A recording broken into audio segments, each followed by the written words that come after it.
Le 18e Salon international industriel chinois s'est terminé à Shanghai.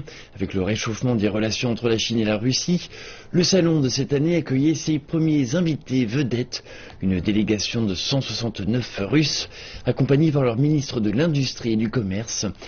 Les Russes ont conclu 3 accords lors du salon, suscitant des discussions sur la manière par laquelle les deux pays pourraient travailler l'un avec l'autre afin de faire progresser leurs secteurs manufacturiers respectifs. Après plusieurs années de travail avec une compagnie chinoise, le groupe Hulien, le groupe russe industriel et d'investissement V-Holding a investi des milliards dans une filiale de Hulien. La compagnie russe est spécialisée dans les métaux non ferreux et les mines. Et là-bas, on pense que le marché chinois peut les aider à croître. En tout, nous avons investi dans le projet Hulien dans la province du Renan pour plus de 3,4 milliards de dollars. Nous croyons dans le marché et nous pensons que les nouveaux produits de pointe dans le grand domaine des réussites technologiques nous apporteraient des avantages sur le marché. V-Holding n'est que l'une des 30 entreprises russes qui ont participé cette année au Salon international industriel chinois dans l'espoir de développer leurs affaires en Chine.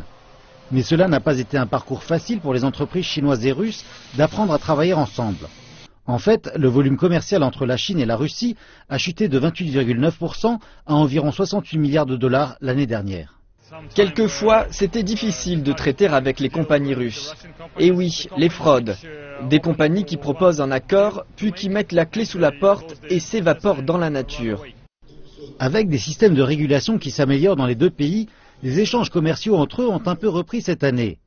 Au premier trimestre de 2016, le volume commercial était en hausse de 3,6% par rapport au dernier trimestre de l'an dernier, à plus de 14 milliards de dollars.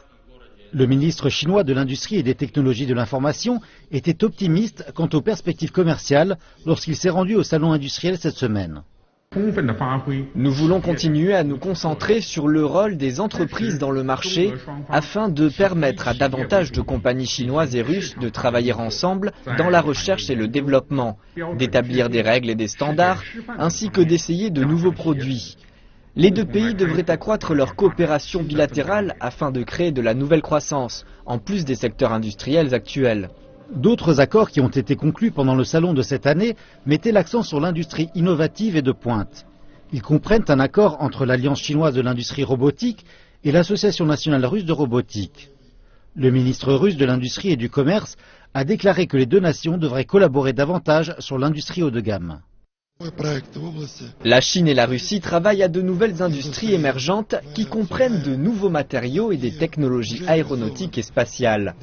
En ce qui concerne les technologies aéronautiques et spatiales, 2 accords ont été signés cette année et nous sommes toujours en train de discuter sur un autre accord pour produire ensemble le moteur d'un avion de 30 tonnes.